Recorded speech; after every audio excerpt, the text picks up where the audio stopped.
welcome to Tom Myers versus the rest of the world. A lot's happening this week. Donald Trump's criminal trial started on Monday. He fell asleep during the first moments of the first day of the trial. I can see how that would happen. If he and people like him don't get enough racism, xenophobia, and demonization of women in a particular form, they would find it boring enough to doze off as well. To be fair, that's the exact reason why the number of incels who used to listen to the show has greatly decreased since the first episode. It's gotten so bad, Donald Trump is basically like an old blanket that your child hangs on to that will never get clean no matter how many times you wash it. So you sneak it away when your child isn't looking and you just burn the fucking thing. Donald Trump is the toy that keeps dying no matter how many fresh batteries you put into it. You have to get rid of it and just rationalize to yourself. He'll cry for a little bit and forget about the damn thing in a week and a half, tops. And with Jeff having the week off, this is the best legal analysis you're going to get this whole episode. So I hope you enjoyed it. Robert F. Kennedy Jr. announced that he won't run to be the Libertarian Party candidate for president. It says something when a fringe political party who is willing to take anybody hears you don't want to run for president on their ticket and is relieved. A staffer for Kennedy's New York campaign office was fired. Apparently, she misidentified herself as the state's campaign chair when she wasn't. Robert F. Kennedy Jr. firing someone for cause and misrepresentation just doesn't make sense. It's a bit like Harvey Weinstein firing someone for sexual assault.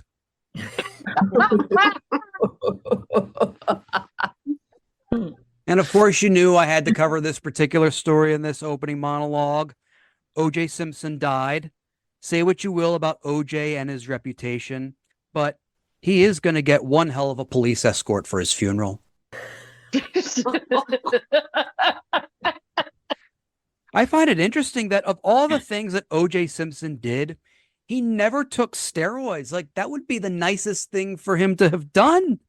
He was never caught up in taking any illicit substances, which is quite ironic considering his nickname was the Juice. That's the cleanest joke you're going to hear this whole episode.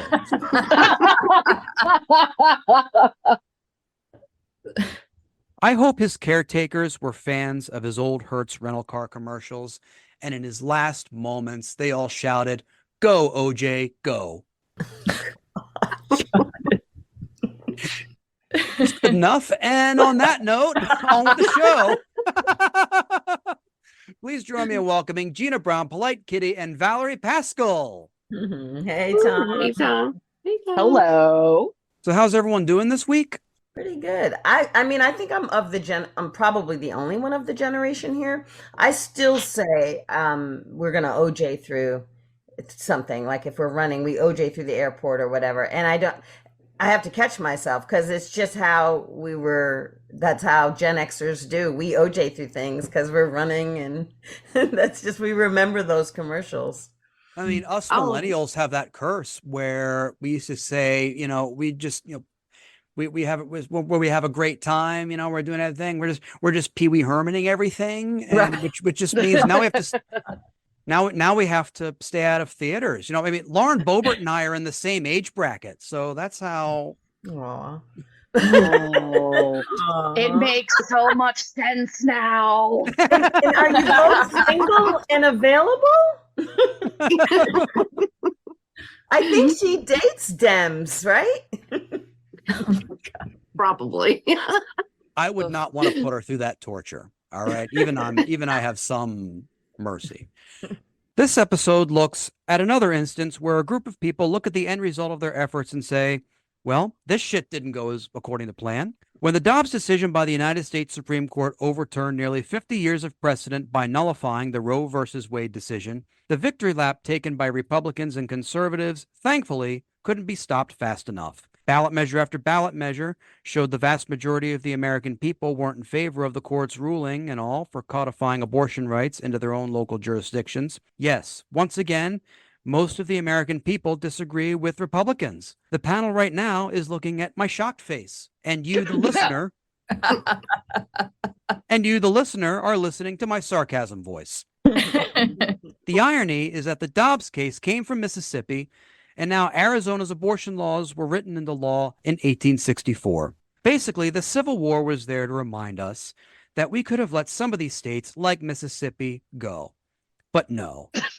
We had to unify two diametrically opposed groups of people together, unifying the person who bitches about receiving almond milk when he wanted oat milk in his latte with the type of person who is all too happy to lick the Huddle House grill clean while it's still turned on. Joining us tonight to discuss this topic, please welcome Laurel Kathleen. Hello. Hey, thanks for having me. Absolutely. Laurel, welcome to the show. So your thoughts on everything that's been going on, like the fight against Republicans trying to stop access to what's basically basic needs and services. I think it's crazy and terrifying. I'm originally from Texas, and a lot of my friends back there who are still, thinking about having kids or anything in that area are really freaked out because a lot of them are in their 30s and older, and they're just so worried about where this is headed. And some friends in Arizona, the same thing. Like, why are we looking to these pre-Civil War laws? That's insane. And it just is very terrifying because I obviously grew up when Roe v. Wade was the standard, and everybody kind of relaxed and was like, okay, this is where we need to head. This is great. This is never going to change. And seeing that change has been just so shocking and awful. And it really worries me about where we're headed, because it just seems like such a way to control women's bodies and their livelihoods and the way that they have current control over their own lives. It's insane. Why are we trying to control 50% of the population when it's actually not just about women's rights and women's health rights? It also helps men as well.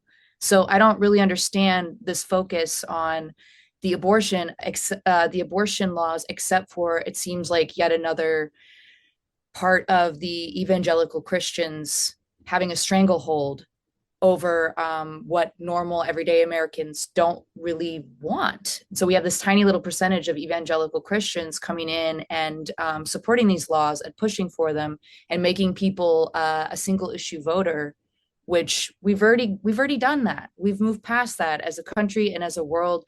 We've all seen that women's rights and abortion rights, they help everybody. So why are we trying to remove those except to control a large swath of the population and prevent people from making good choices that could not only save their lives, but prevent them from ruining another small life for a child they can't take care of?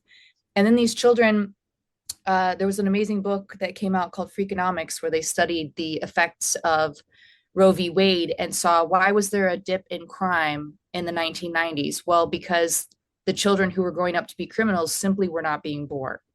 So we actually had a dip in crime due to Roe v. Wade. I'm worried about seeing the other side of that and all of these children being born who aren't wanted. What's going to happen? So and a dip in crime also when you consider that the procedure that was criminalized before Roe v. Wade was passed. I mean, that in and of itself, it's a self-fulfilling, it fulfills its own purpose, basically. Yeah, it's not just they're not banning abortion there, as everybody has seen. It's just going underground. It's becoming more harmful. It's becoming incredibly terrifying. I don't know where we're headed other than to see more and more women having to drive out of state, being penalized and being arrested for seeking care that it should be a national right. So I think it's awful. I'm appalled by it. And I just don't know what we can do other than continue to vote, continue to protest, etc. If you listen to the media narrative, one does not expect a state like Kansas to have a battle over abortion come to a crescendo with a progressive victory. However, the access to abortion ballot measures in states like Kansas, Ohio, and Kentucky are proving that conventional wisdom and the media, once again, are wrong. And it's the voters calling the shots despite being told the opposite. In this clip, MSNBC's Steve Kornacki breaks down the early election night figures in Kansas on the network's election night coverage. Steve Kornacki, you're at the big board. That's just, there's so many nuggets that we could go through, but I think that tells you everything you need to know about turnout, that the no vote right now already has more votes than everybody who showed up to the polls in 2014 in the state of Kansas. Yeah, I mean, just to put it in some perspective, I guess, our decision desk right now, at least, thinks that the turnout is going to end up at about 875,000. That's a rough number here. That's subject to change, but I can tell you the estimate has been going up and up all night. So 875,000, a couple ways to put that in perspective. You mentioned 2014.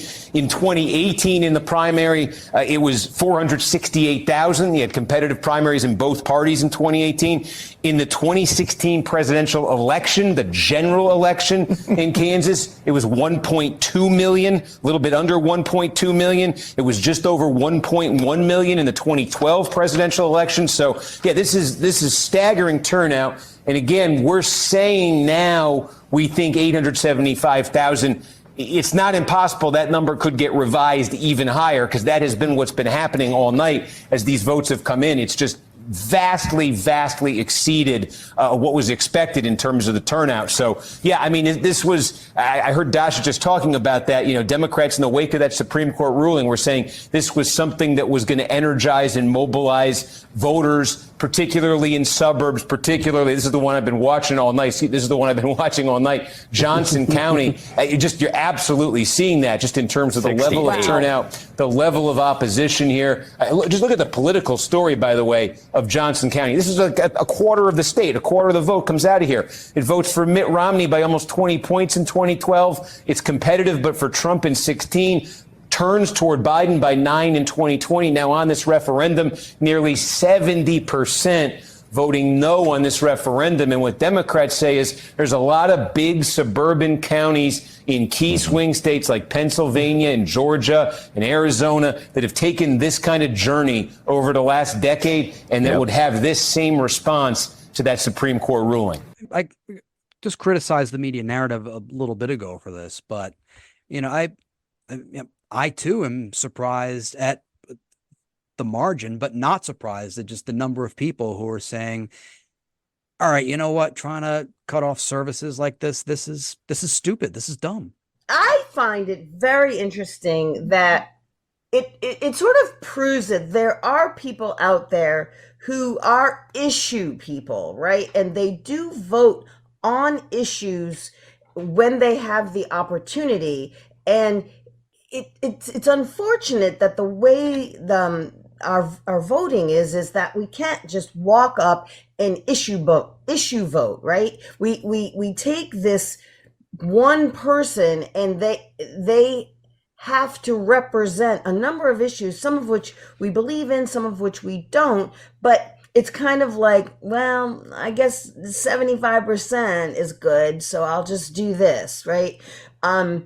Because issue by issue, that just proves that there are people out there that, because Kansas is a red state, so we kind of know where they're going to lean, but they were very strong on this one issue. It's really, I like it. I find it refreshing, but also a little unsatisfying.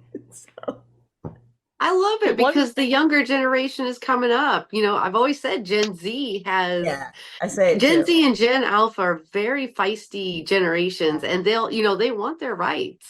They do. I've got a Z right over here sitting next to me. Like, yeah, no, they do. And I agree. Are there? I mean, yeah, I don't know. Maybe. I mean, I don't know that there's a story for us in the fall from Kansas based on this one issue, but we'll see. It was interesting to look at that map because it's not like, oh, here are clearly the cities where there's a concentration of people. It was well all over the map Yeah. on that state. Yeah. I don't think it's just the Gen Z and the Gen Alpha, which I'm very excited by. I think that's very exciting, but I think it's also people in Gen X and the baby boomer generations that are seeing this reversal and being like, oh, hell no, we're not doing this again. And they're not just voting to reinstate their own rights, but their daughters, their It's mostly granddaughters. for our daughters, because some of us Yeah. can't.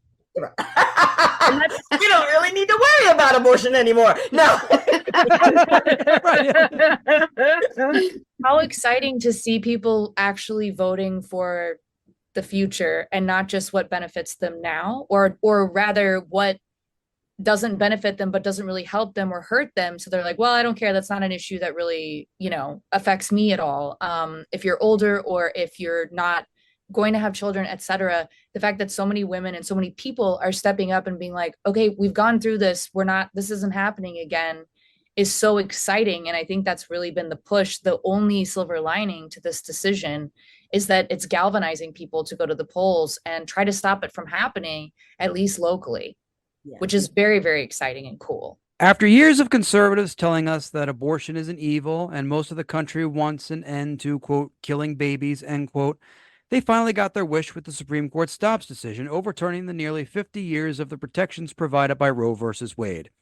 In another classic moment of how it started versus how it's going, we can see the evolution of conservative and Republican talking points from the moment the Supreme Court decision broke to the moments various states set their own protections to women's health into law. The kind of angry leftists, many of whom are pretty ignorant and don't even know what overturning Roe means, I think a month afterwards are going to be surprised, wait, nothing about my life changed. There's a narrative forming in America that the Republican Party and the pro-life movement is on the run.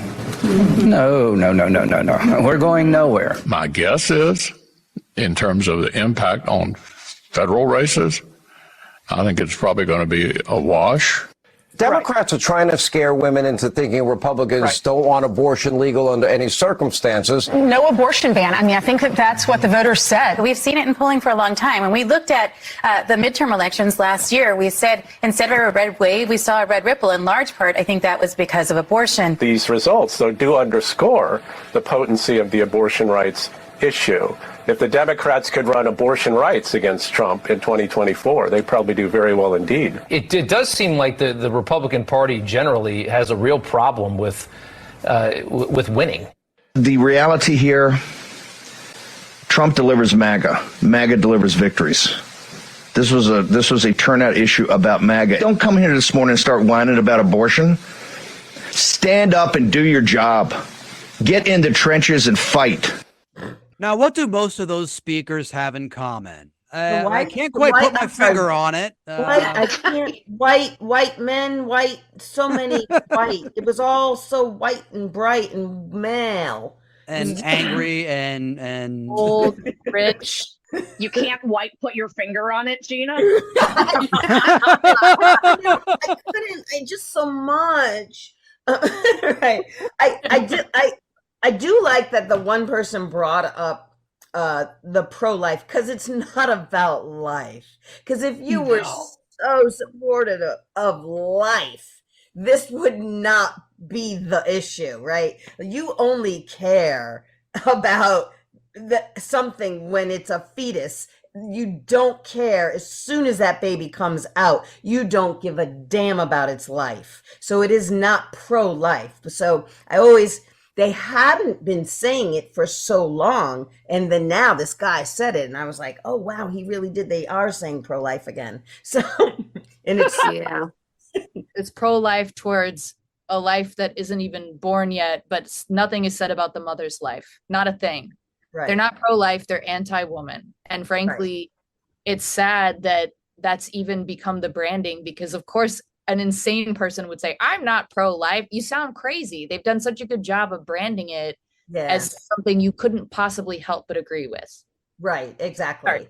Well, it's not even just the white thing that bothers me. It's also the rich thing, where it's like all these people are multi-millionaires who, if they had a daughter or let's say a mistress who suddenly was pregnant, they would stop at no expense to make sure that that was taken care of, because they have the ability to do so. How many women's lives are going to be ruined because they financially can't drive to another state or drive to another country or fly or whatever? They are so far removed from what regular everyday American women go through, not just people who aren't just white, poor, white, rich, and old. Yeah. And that seems to be the demographic that they're speaking to and trying to rile people up and be like, they're coming for our rights, etc. It's like, not y'all's rights, the younger people. Like, what are we even doing here? And I thought one of them said, like, the Dems just think that they want to take away all of the abortion rights, and we would do better to know that it wasn't real. But it is. There are so many that in cases of rape and incest and whatever, they're like, well, you just have to kind of carry it to term, you know. And in cases where the mother is her life is at risk, still they're like, no. I think your former state, I think Texas had some chatter about it, right? So I don't know. I mean, I will say that somehow or another, Kansas gives me hope. I use it loosely. I'd probably need to see more states, but I will how they are voting. But at least whatever chatter is out there, it's not changing the minds of most of the people. Most of Americans are like, nah, leave it alone. We don't want to change it. So a little bit. Right, because this goes back to the they're just going to want to take away your rights, and then and it's really just it's a game of, this is about abortion, and this is coming from the resident therapist on the panel. It's not about abortion per se. It's about how much can they take away little by little at once to be left with only the white rich men in power. Yeah. Yes. No, I agree. It's power. You're right. It's power. We've seen it when the subject matter is not abortion, even when you're standing in line to vote and you can no longer give somebody a bottle of water. You're right. It's like little by little, let's just take away their rights. You're so right, Polite.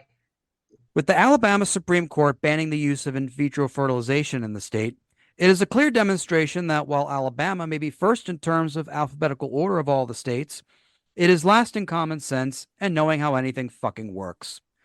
Symbolizing this is the state's senior Senator Tommy Tuberville, who, in a moment where you begin to think that he encourages coaching football with no helmets, sums up his thoughts on the effects of the court's ruling in this clip. Do you have a reaction to the Alabama Supreme Court ruling on the fact that embryos are children? Yeah, I was all for it. We need to have more kids. We need to have an opportunity to do that. And I thought this was the right thing to do. But IVF is used to have more children, and right now IVF services are paused at some of the clinics in Alabama. Aren't you concerned that this could impact people who are trying to have kids? Well, that's for another conversation. People need to have. We need more kids. We need the people to have the opportunity to have kids. Senator, what do you say to the women right now in Alabama who no longer have access to IVF, or who will not, as a result of this ruling? What do you say to them? Well, that's a hard one. It really is. It's really hard. Because, again, you want people to have that opportunity. And that's what I was telling her. We need more kids. I mean, to me, Tommy Tuberville sounds like if you took like a 6-year-old and asked them to write a paper about the pro-life position. They want to have more kids. We need to have more kids. I mean, that's their mentality. I don't think he understood. I feel like he was having a moment. You're right, Gina. Like, I feel like he was so confused, and like she tried to restate the question, and I feel like he just wasn't all there. It was uncomfortable for me to watch. I was like, oh, is he having a health event? This is why he's like my mama. Age limits. This is why. Why are we asking an old man what he thinks about for couples trying to do IVF? It feels like they've painted themselves into a corner with the whole pro-life movement. What I want to know is, why are you wanting more kids? You want more people for your base, and you want more people, women, who are tasked with taking care of children who don't have time to vote against you. I think that's the main thing. They want to keep women having kids, supporting their base, and continuing to have very little personal power and very little choice. Yeah. Aww. Well, I mean, this is almost eugenics, right? Because really what they're saying is we don't want, again, that certain color, we don't want certain ethnicities, and we don't want disabled people. So if there's anything wrong with those, then good. We want natural born children or whatever, and again, that just goes back to they have to be perfect, or they have to be perfect under your eyes than somebody else. I do feel like there was a moment, though, in that video where he realized he had painted himself into a corner and kind of like kombucha girled it. Like, oh, no.